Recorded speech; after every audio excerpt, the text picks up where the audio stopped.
Queens as well. Yes. So two teams eager for victory, I guess. Yeah. So it sounds like we might be at a pretty even standpoint here. Two teams looking to pick up another W today. And this is I feel like I need to make a statement here at the beginning. I am not an impartial commentator. I played for Royal City in my first year. I played for Guelph for 3 years after that. So I feel like I need to make that statement before we start. That's no problem. I'll take the McGill side. I'm the captain of the Flamingos, so Montreal connection. Yeah. We'll try to make that work. So before they get started, because Flamingos are new this year, yeah, but they're sort of a shadow or an echo of UDM, correct? We are the graduated version of UDM.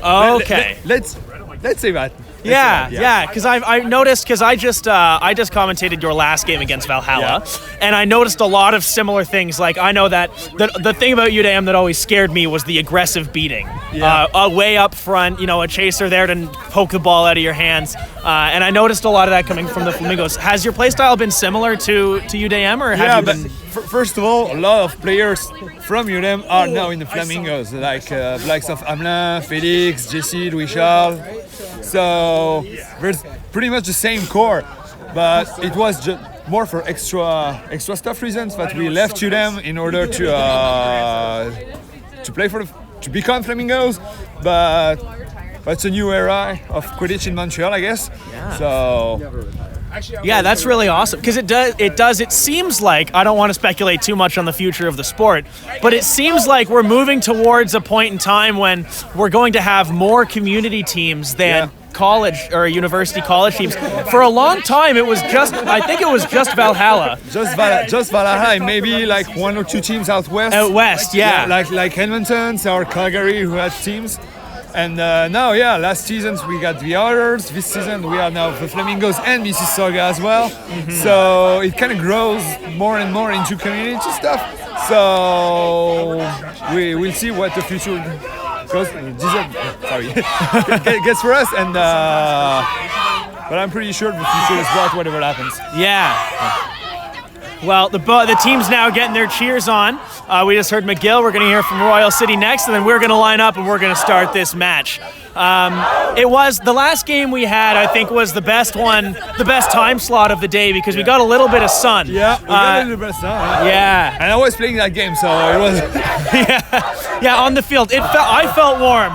Was it warm on the pitch? It was warmer on the pitch, yeah. That's good. Unfortunately, the clouds have come over us again. It's no longer raining. It's no longer wet and slippery, but it is cold again. And windy, so... Yeah, and windy. And what that means is we can expect to see fewer long passes, fewer long shots. More drives as well. More drives, a lot more drives. Personally, as a very physical player, I like to see that the best. Yeah. But it is, some of those in the last game, some of those long passes from both teams just made some beautiful plays. And I wonder if we're going to be seeing teams attempting that now that the temperature has dropped again, or if it's going to get a little more physical. We'll see. I'm betting on a more physical game, because even though we have the speed and the technicality of playing with passes and fast breaks, McGill is also a really physical team as well. Yeah. Even though they don't look like the strongest on paper, trust me, they can tackle and they can be physical if they want to. So, and I know for sure that Royal City and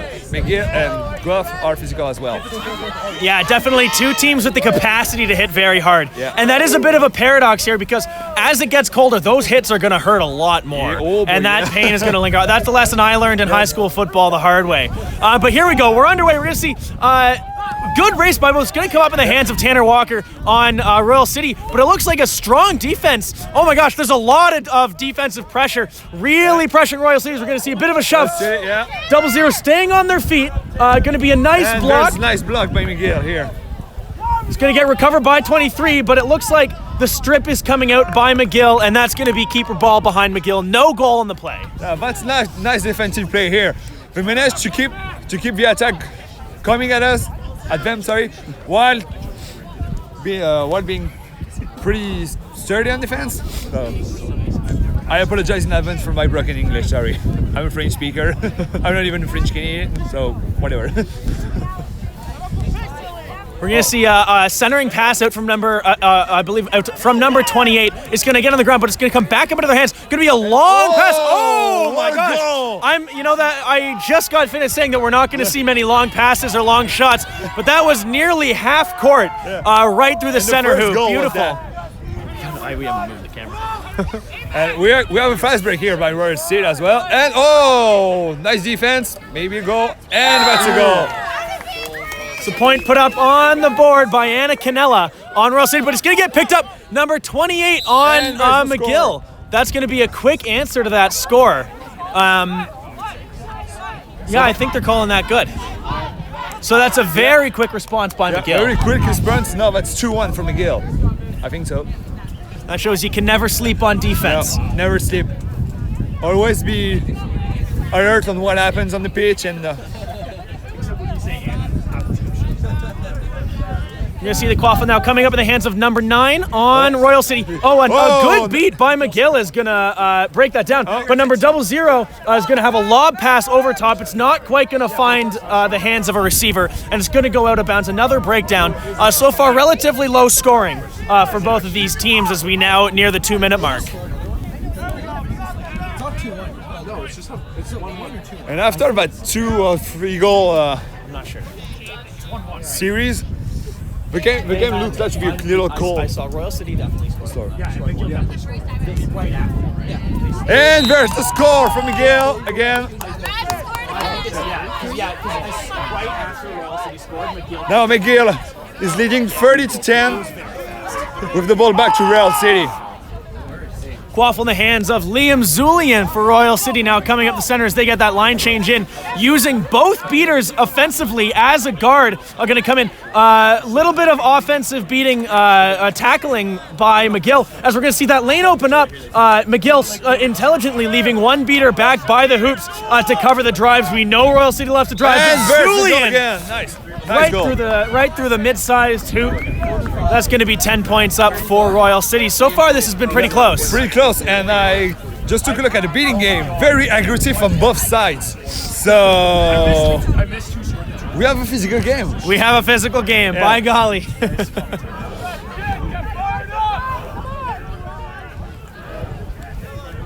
There's my favorite player in McGill, Norbert, at keeper. Some very offensive point chasing or aggressive point chasing by Royal City, but McGill just going to spin right out of the tackle and go in. The ball back. Yeah, that's going to be a shutdown of the offense by Royal City. It's now in the hands of Justin Myers, number 34. Very offensive aggressive. Point chasing. Yeah, very aggressive. Yeah, point chasing by McGill. Looking to really disrupt that Royal City offense, but the beaters are going to come in and clear it out, and now we're going to see Royal City coming to the halfway point. Justin Myers going wide around, going to find a tackle, get tied up a little bit. He's looking to push him all the way out of bounds. Justin staying on his feet. Number 34 is going to get pushed right to the sideline. There's no call out of bounds yet. And it looks like the force out of bounds. Yeah, and it's now keeper ball for McGill. Yeah. Hard for defense here from McGill. So Liam right here, point chase here. And that's a big part of this, Quidditch with the one-arm tackles. A lot of the time, you're not going to be bringing that to ground. A lot of the time, you have to just wrap up and drive your legs and push them as far as you can in the opposite direction. We see some very aggressive point beating by McGill, opening up that lane. I promised. I promised to one player, but I would call his gun in French. Fantastic. Absolutely fantastic play. The beaters opening up that lane for the keeper to come in and score. Pretty much a perfect drive. Pretty much. If you want to run it, it's pretty much a perfect drive to do so.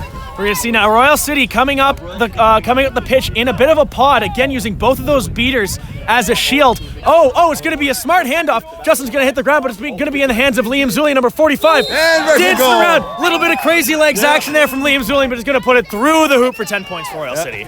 Nice dunk. Nice dunk. Pretty much, I think he got inspired by the VNB going on now.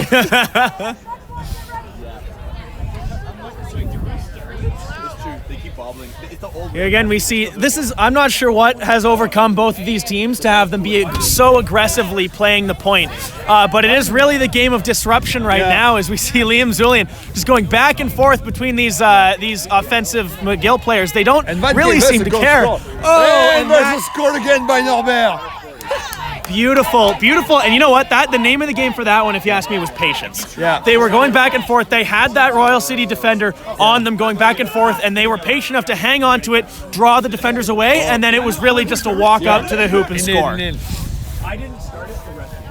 But also means that this game is nowhere near granted for both teams. Exactly, yeah. We have been within snitch range for the entire time. Nobody's running away with it yet. As we see now another offense from Royal City. Justin Myers going to come into some contact. The tackler is going to get beat out. And nice beat, nice defensive beat. Very nice beat, shutting down that offense right away. Yeah. So far it is a pretty entertaining game, and it gives us promises as well for the snitching game when it comes on the pitch. Yeah, that's something. At the 18-minute mark. Yeah. You think it's physical now? Wait until snitch on pitch. That's going to be a whole nother kettle of fish. So we see the offense from McGill going to break down a very close scoring chance, but I think there was some good Royal City beating. Yeah, to shut that down. Beating has been on points this game so far from both teams, and we can't say more. But this beating game, it's downright perfect since the beginning of the game. After 7 minutes. We see number 52 for Royal City now coming on. Going to spin out of a tackle and go right for the hoops. Going to make a pass. Oh, it's going to hit the ground, and it's not going to come to fruition. But we're going to see a quick answer from McGill. And that's a goal. For first time this game, we have a 30-point lead. Courtesy of McGill, of course. 16-30. Now it's up to Royal City to come back.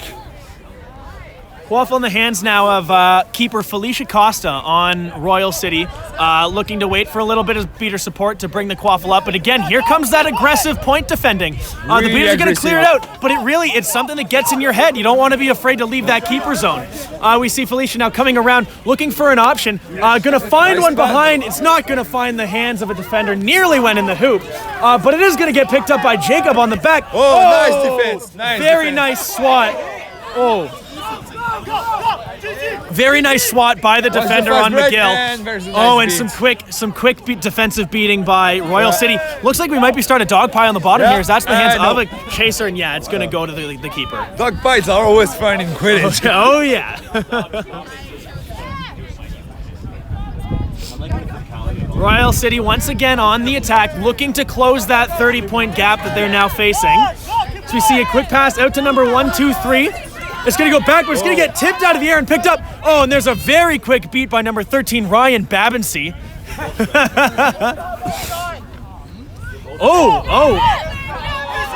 That's going to be a bit of a scrum, but it's going to come up in the hands of chaser number 666 from McGill. Yeah. Some quick passes. Oh, but that was a beater. It's going to be on the ground, recovered by 28, the keeper, but there's the beat. And the Royal City back on offense.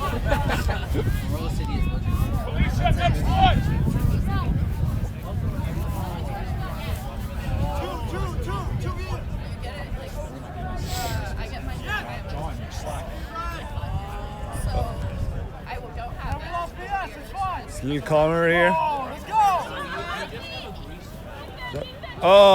Straight into the keeper's hands. Nice save by the McGill keeper. Nice save, yeah. But we're going to see McGill now, again, coming up, facing some very aggressive point chasing by Royal City, getting past the defender and coming up on the right-hand side of the field. Here comes a tackle attempt by 1, 2, 3, but it's going to be offloaded to number 57. 57 now seeing green grass and going to go right in for the point. Nobody stepping up on Royal City to stop that. Yeah. And for the first time this game, we are out of snitch range. We are out of snitch range, but we're going to see Royal City now with a fast break. It's just going to miss the hands of number 9 and going to go safely into the hands of number 28, keeper on McGill. But you are right, for the first time this game, we are now out of snitch range. And this is something we talk about a lot, is that momentum is such a big deal in Quidditch that we need to find a momentum shift. Yeah. Royal City either needs to put some points up. I know from personal experience that the whole Guelph club really gets hyped by big hits. If we can see, I think that's their key to changing the momentum right now is getting a big tackle out from somebody. Yeah. And that's how Royal City gets back in this.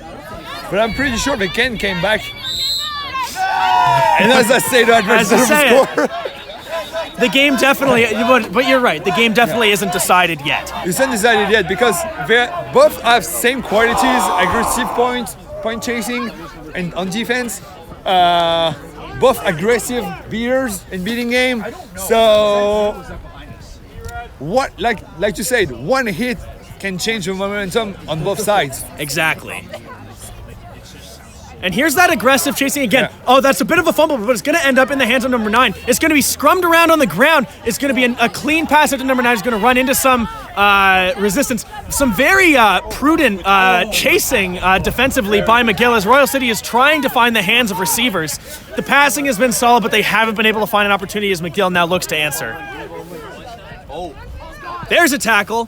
But the pass is going to come out fast enough that it's going to go in the hands of a safe. A safe tackle. Nice give and go out to behind the hoops, and it's right through. Number 30 is Norbert again. He's pretty much on fire since the beginning of the game. Yeah, that's 3 now, isn't it? 3 or 4. 3 or 4, yeah.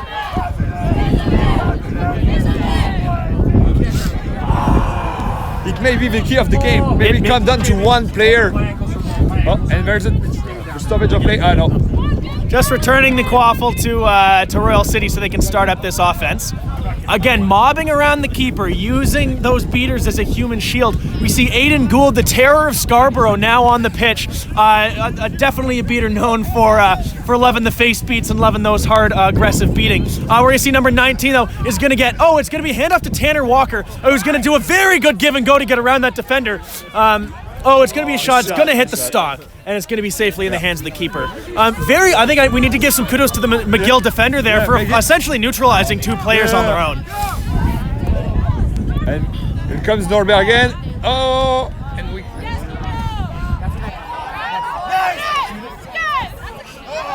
Ooh, some good handwork from both teams there as their the passing recovery. It was on the ground a little bit, but there's going to be a call on the play. Yeah. First stoppage of the game, I think. First stoppage of the game, not bad at almost 13 minutes. Already in 30 minutes. Yeah. 30 minutes, yeah. Snitch is here in 4 minutes. Yeah. Wow, game starts. Yeah. Let's talk. That's going to be a yellow card. I think that was contact in the neck. Contact in the neck. I think that was for number 96. Against Royal City. Against Royal City. That's going to be Callum Stonehouse coming into the box for a minute, 1 minute, or until they're scored on. Oh, sorry, player number 196. A little bit of electrical tape on there, remedying the number. So player is reset, and for the first time today, we have a power play. Yeah, we do have a power play. After 13 minutes, that's pretty physical but clean. Yeah, I agree with you. It's been a very physical but a very clean game as we see Royal City now mounting a defense. 1 player short, but there's the score. The loss of that one chaser is going to mean that's going to be another point up for McGill. As we get closer, we're at 13 minutes now. As you said, Snitch is going to be coming up very soon. What is the deal with McGill's seeker game? Is it what do you know about it? For my own experience, having played against them both in games and practices, McGill seeking is one of the best in the country, in my opinion. But with the score, sorry. That's a score by Tanner Walker, the heartthrob of Royal City.